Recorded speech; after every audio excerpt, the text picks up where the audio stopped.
Hello everyone, welcome to this week's Q&A, all about service accommodation, property, residential lettings, business, anything that you want to ask. I'm here to answer your questions, and I was hoping to make this one a little bit brighter today by doing it outside, just a tad too windy, so the sound quality wasn't there.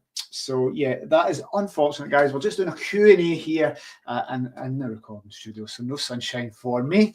So I'm just going to probably do half an hour today. I'm going to get the audience questions. If you're watching live, please ask your questions and pop them in. There's going to be one theme I wanted to do today, because this week myself and the team were down at the Short Stay Summit in London. Industry professionals from all over the world and lots of presentations, lots of talks, panel discussions, CEO roundtables that we were involved in, and actually seeing where the industry is heading. So very, very interesting, and some questions all around that. And the different communities, different Facebook groups. We got to meet all of our kind of tech partners and meet up with really the industry professionals from all over the world. So this was quite enlightening. And I saw a Facebook post in one of the forums pretty much saying, in your opinion, where do you see the serviced accommodation industry in 5 years? So I wanted to share my thoughts on this, guys, but also I've got the posts from online. I want to share some other industry professionals, not just my take on this. There's people being in the industry in different segments that I want to bring in their opinion as well. So I'm going to just answer this as we go. If you're watching live on Facebook, LinkedIn, YouTube, Instagram, TikTok, all these places, guys, please put your comments in as well. So I'd love to hear your comments, not just about me this one. I want other industry professionals to come in this one. So not going to, if you're watching, please, and I give you a shout out.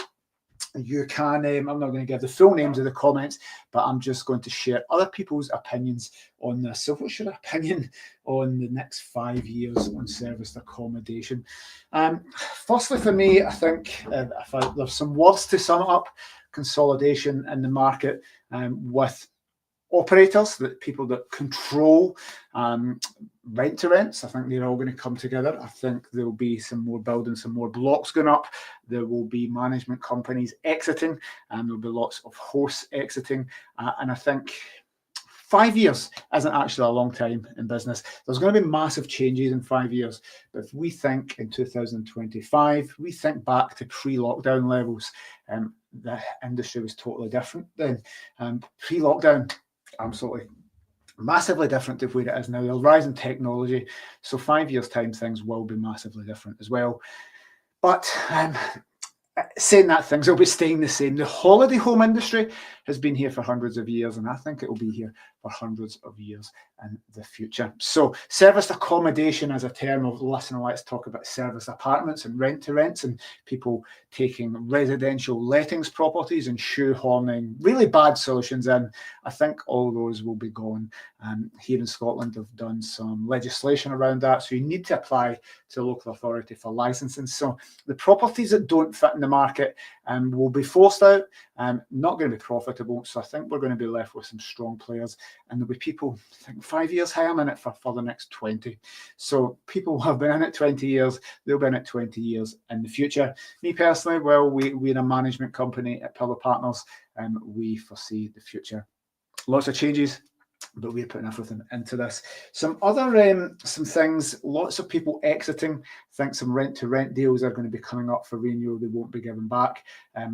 Buy-to-let yields are pretty high. So for me, people will just flip to buy-to-let. On the other side of that, the Renters' Rights Bill coming in England, landlords will be exiting. In 5 years' time, guys, the landlord, the buy-to-let residential investment landscape is going to change. Just going to be less profitable and more regulated. They're just pushing landlords out, in my opinion. And guys, 10 years, I think there'll be very few individual landlords left. So all big build-to-rent companies, pension funds, Lloyds, essentially, as I always say, BlackRock, Vanguard, State Street will own everything, and they will. So the banks will own. They'll be building them. They'll solve the housing crisis, but all rental property is going to be owned by institutions, not people like us. Holiday homes, well, I think that's a good solid market. I don't think BlackRock and Vanguard and Lloyds are going to be buying up individual holiday homes and apartments. They may focus on hotels, but guys, I think the serviced accommodation industry is going to be stronger than it is for landlords. And I say that as an owner of a letting agency. We're coming up for 20 years and we've had Homeshore Property Management as a letting agency. I think things will be tough for residential landlords. Service accommodation, a lot longer. Lots of tech, AI was spoken about. I saw a presentation at the Short Stay Summit. If anybody else was out there, say hi and share your thoughts. They're doing chatbots. Some of these big companies with lots of VC money that have been bought and sold shares in their business and merged with much larger organizations. They're doing chatbots. Fine, AI, but they're also doing chat voice assistants. So there's people with names and you'll phone up and you're speaking to an AI person. But here's the interesting thing that I wrote down. If they sense or they say you're from, and they gave the example of Newcastle, they're going to get through to somebody in a Geordie accent. So no more speaking to people in the Philippines and people that don't speak English. People will be able to talk into a phone system and it can change their voice to auto-translate to Portuguese. People will have chatbots in the dialect that they want. That's quite cool. It's quite scary, but imagine just phoning up and you're not speaking to a real person, but they've got all the words right. They're saying like this. By the way, you can replicate this. I could put these words into, if it wasn't live and answering questions, I could do whole webinars.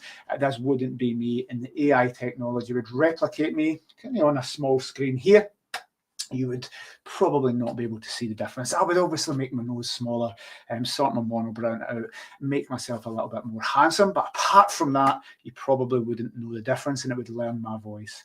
So lots of things coming there. I think that's pretty cool. And booking trends are going to change.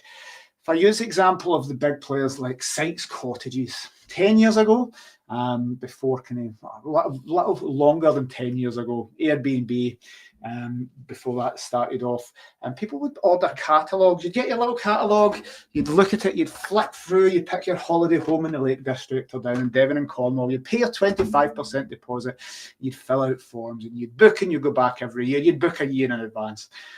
We're talking lead times are a lot shorter, people's swiping and consumers' data taken in is different. So guys, it's hard, nearly unimaginable how things are going to be. It's not catalogs.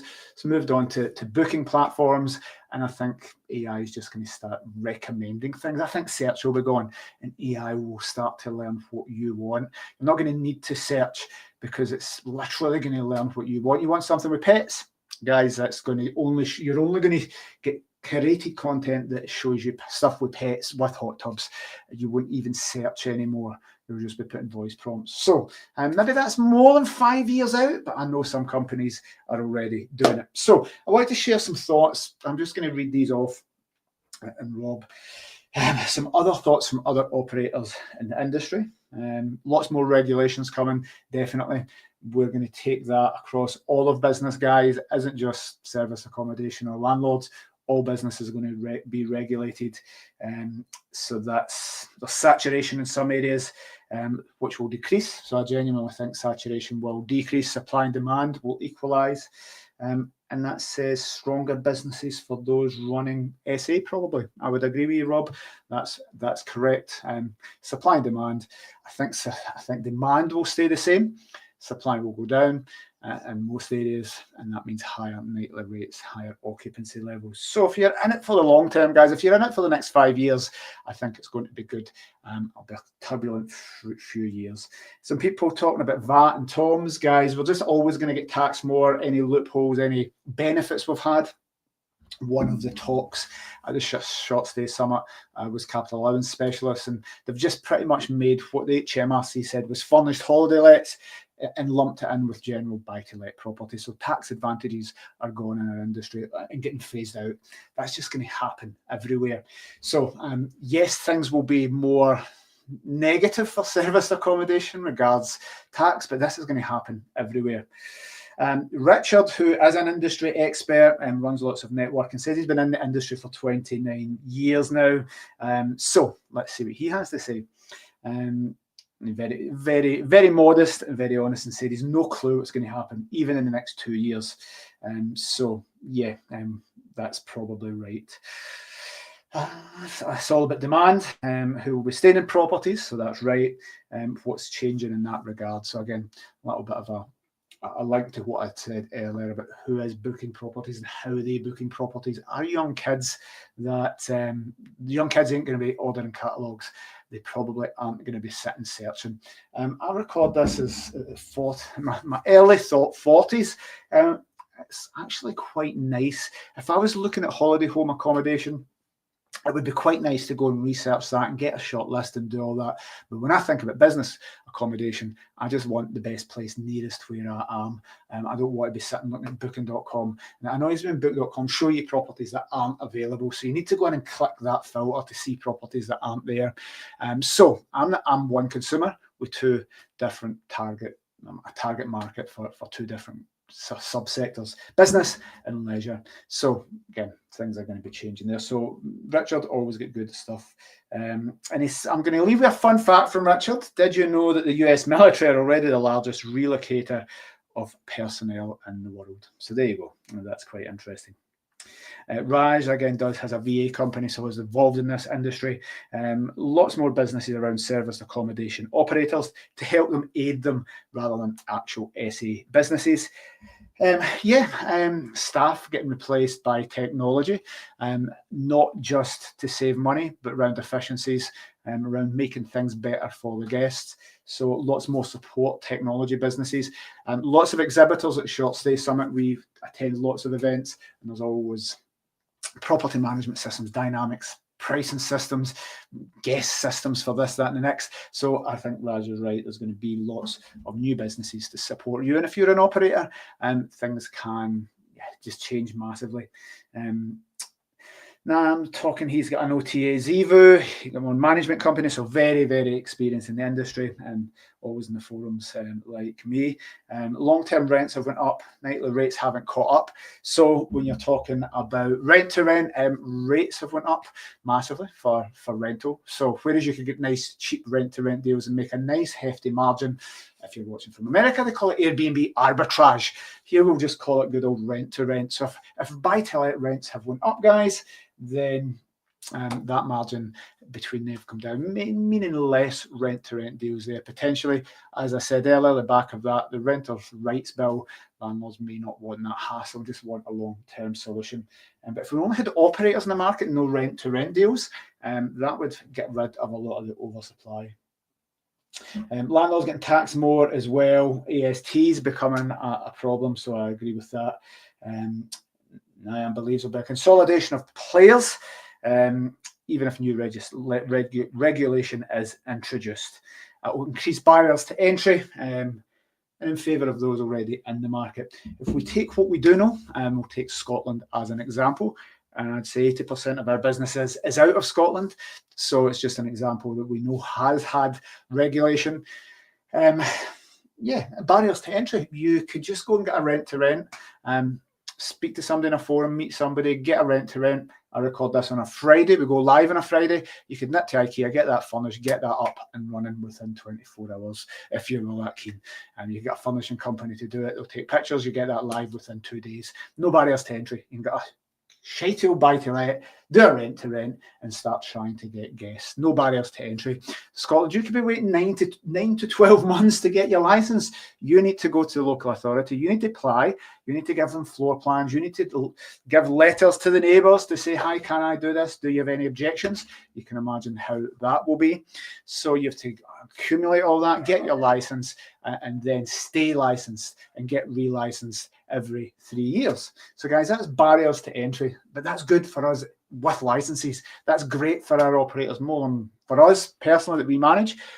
More than 100, I think 104 or something units we have that we manage in Scotland, maybe more, with licenses. So these guys have barriers to entry, moats around their business, meaning young whippersnappers can't just go on a 2-day course and then jump in and start being competitors at a much lower rate. So I think that is very interesting. As a business, you always want barriers to entry. You don't want to be doing something where people can just jump in and be your competitor. So, and a few people commenting they're leaving the industry. I would expect that, guys. I know lots of people, if you check the forums, they're selling their furniture packages, coming to the end of serviced accommodation, and lots of landlords are selling. So I think apart hotels, there's going to be more of these developed and built as well. So yeah, guys, and pop some questions in, pop some comments in that. And I'm going to jump on to the next question just because I want to get away in half an hour today. The next question is, I've got a guest request for a discount because they are a host and they will look after my property and give me a good review. Should I give them a discount? So a host here with a request, and I would imagine it go, yes, I can imagine that email, I can imagine that message request. I'm a host, I know exactly how to treat your property and I'll give you a great review, but I want a discount because I'm a host. I'm going to tell an uncomfortable truth here for hosts. Hosts make the worst guests.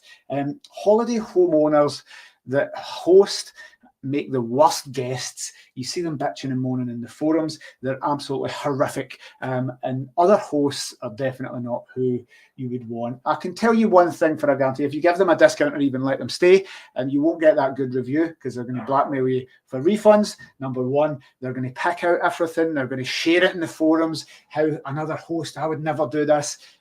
Airbnb hosts, holiday home hosts, make the worst guests. They do know how to treat your property, but they'll probably pick it apart. You won't get a good review and they'll blackmail you for extra money off. Now, I'm not putting everybody in that category, guys, but I can tell you, if you read any of these holiday let chats and holiday home forums, the traditional holiday lets rather than like serviced apartments, the new breed, the old school guys, are they're horrific. So should you give them a discount? Up to you, but you ain't getting a good review, and they may treat your property well, but they're going to be emailing you and causing you a hassle and picking everything and sharing everything on social media. So the rate is a rate, guys. Up to you whether you give them a thing, but don't be giving people, do not give people discounts just to get a good review, because these people that are saying that and influencers, they're going to be the most fussiest, hardest guests to please. So for hosts, I would say no. Don't give them a discount because they're just going to be the worst type of guest. Just a normal guest. Lovely. Next question: Is serviced accommodation still worth it? I get better returns on buy to let. I'm going to share a link. Let me see. I'm going to get a link here, and I'll share it in the chat. Hopefully, it goes to you guys because I did a full webinar on this: buy to let versus serviced accommodation. Share. Let me just get that link, copy, and I'll put it in the chat, guys. Hopefully that goes to everybody, across all platforms we're streaming on. Yeah, there you go. So I've banged that in everywhere. So click that, guys, and I'll share it to you. If you don't, please comment and I'll DM you the link to that webinar so you can watch that on replay. Buy to let, the margin is getting closer, so I'm not going to go into full details on that, guys, just because I've done a full webinar on that. Right, where am I up to with the question? Holden is behind the scenes giving me the questions. Let me see if I've missed it. Next, should I buy a holiday home personally or in a limited company? Again, as a managing agent, not here to discuss and give you financial advice on how you should structure businesses, but I will tell you an overriding thing to consider, to ask your personal financial advisors here, and accountants and solicitors. Guys, you always want to be thinking about the future in this. Nice and easy to buy stuff. So if you buy something in your name, that's what people have done for many, many years. And it's great because it's nice and simple. You just get a mortgage. And if you put a holiday home for this specific question. So for a holiday home, it may be something you're using personally. And I would say 99% of people in the past have bought holiday homes in their name. They've got some extra money. I wanted something in the Lake District or outside London, and I'm going to escape to the coast, and they buy a holiday home and they put it in their name, because why not? A husband and wife own it joint. So it kind of makes sense. A few reasons to put things in separate limited companies and separate entities, special purpose vehicles. Number one is liabilities. Number two is tax. So let's take the liability one first. If you have a house that you live in and lots of assets and a couple of buy-to-lets, you're putting a holiday home that you're renting out to someone else in. Let's say you got another host, as we'd said in a previous question, from America, and they get electrocuted, fall downstairs, there's a loose banister. They could sue you. And if they can sue you, they would be suing the person that owns the holiday home, which is you, by your name. And they can essentially get any other assets there. If something happens in that property, even if you don't pay the mortgage and something else happens, or let's say on a terrace property and it burns down and affects the other two, well, they could go after any of your assets that you own under the same thing. So a limited company is limited liability. So limited company is limited liability company, meaning that everything that happens within that company is a separate legal entity. So any operating businesses, risky businesses, you would definitely want to protect yourself, or consider it, guys, and put a separate company there. Funding will be different, mortgages will be different, stuff like that. So number one with the liabilities, if you're going to have a holiday home that's accepting, by the way, 2 guests a week, a weekday person and a weekend person, that's 100 guests a year. That's a lot. And if you do it for 10 years, you could potentially have 1,000 guests. That's 1,000 opportunities for something to happen. And now you have insurance in place for all of this, but we know what insurance companies are like. They'll do anything not to pay. They pay people, they pay insurance, loss adjusters not to pay out. So many times that people have been underinsured, been sued for things in holiday homes. Somebody broke their leg. It was a kind of landmark case, slipped in mossy decking, broke their leg and sued, and that person lost everything, including their own house. So guys, think of somebody slipping in a decking. Why? Well, you've paid a contractor to do it, so that's their fault. They get sued. It's going to be you that gets sued, and any assets that person can go after, they will take the personal assets, including the tax man as well. So number one there is liabilities. Number two is tax. Again, you want to seek tax advice on this, but it just keeps everything in that limited company or LLP if you wanted to do that. But think about inheritance tax planning, not so much capital gains, but if you're buying an asset like a holiday home, you want to pass it to your children, guys. Remember that if there's mortgages on that property and you pass away, well, that mortgage will need to sell to pay the mortgage off. You'll pay capital gains tax, you'll pay inheritance tax. So you want to be smart about what you're doing here. They're taking all these tax things away. They're making inheritance tax. What essentially by the time in 20 years, guys, it's going to be at least 50% inheritance tax, maybe 100% inheritance tax. Who knows? But it's not going to go down. Inheritance tax is only going to go up. So guys, you need to structure that for tax. So not necessarily saving tax on a monthly basis, but I want you to think about tax for passing it on to future generations. You need to start protecting yourself on this, guys. Okay, I'm probably going to do one more question. If I've missed any, I'll go back. I want to get finished for past today. What's the worst thing you've ever had to deal with as a host? Having had this business for 20 years and worked for other people for years before that, or there's some weird and wonderful stories, could definitely write a book on it. In fact, I did write a book on it for the short-term rent, for the buy-to-let industry like 12 years ago. So 12 years ago, I wrote that book with some stories in it of what happened as a letting agent for residential landlords. So that's some funny stories there.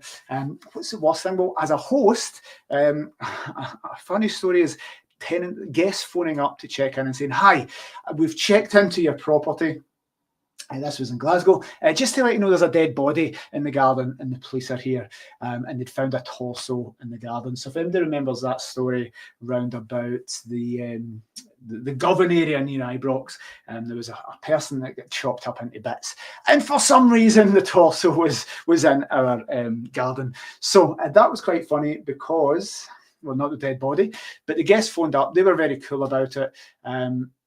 They phoned the police and it was all cordoned off. So the next guests were due to arrive the following day, and it was a hen night of 12 women coming to this block of apartments, and 12 women all dressed for their hen night and turned up dressed with the L plates as people do, and basically turned up and the police was cordoned off and they had to get in. So luckily we got them in and the body was cleared up, but that is definitely, I'd say, the worst thing.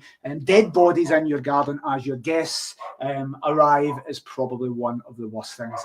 Death threats, I get death threats all the time. One a few weeks ago of somebody saying I was lucky they didn't get me assassinated because they hadn't paid their rent. So these things happen all the time. Had office threatened to be burnt down by the people off the scheme, if you remember that TV series set in Kilmarnock in Ayrshire. People that were on the reality TV shows coming in and saying, if you don't give me a rental property, I'll burn your office to the ground. These things happen all the time as an agent of 20 years, and we used to have 1,000 properties, so lots of things happen. But yes, definitely the dead body and the guest turning up and the police calling the property off. Right, guys, I'm going to finish before the half-an-hour mark. If I've missed any questions, give me a nudge, Holden. If not, I'm going to finish there. And thank you very, very much for this. If you're watching a replay and didn't get your questions answered, then please just email me over a comment under these and we'll get the answers over to you and put them onto the next live stream. I tend to do these every single Friday, so if you've missed this one, please ask your questions. We'll do them next week. Cheers, guys. Have a great weekend.